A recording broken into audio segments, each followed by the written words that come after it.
चलित रथयात्रा अशुभ बोली आगुरी भी कही आबे गोटे पर गोटे अशुभ घटना मान घटी चली कौन से पतित पावन इच्छा ना यह केवल गोटे मात्र संयोग।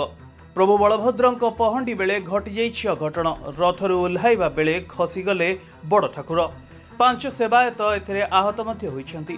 प्रभु बलभद्र पहंडी बेले घटी अघटन रथर ओह्लैवा बेले खसीगले बलभद्र। तेबे पहंडी विजय नीति समय चारमाल उपरू आगुक झुंकी पड़ते बड़ ठाकुर।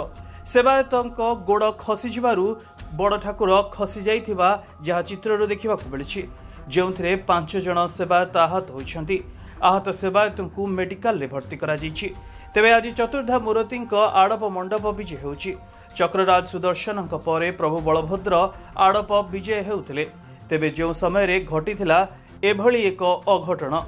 तेबे आज आरंभ होइथिला आड़प मंडप विजय। प्रथमे पहंडी रे जाइथिले चक्रराज सुदर्शन। आड़प मंडप को विजय आज चतुर्धा मूर्ति करिबार कार्यक्रम रही। गोटे पहंडी रे जन्मवेदी को जिबे आज चतुर्धा मूर्ति जो नीतिकांति आज चली रही। तेबे जो मध्यरे आसीछि एभली किछि खबर।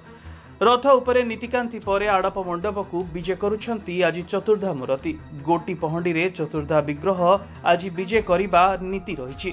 तेबे आसंता काली श्री गुंडीचा मंदिर रे हेबो आड़प दर्शन आ बाहरिबो आड़प अभड़ा।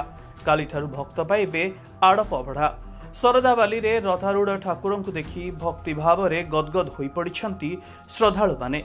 तेबे एहा भितरे एभली खबर भक्तर भावावेग को कुठारघात करिछि। सतरे कौन सबु से लीलामय इच्छा?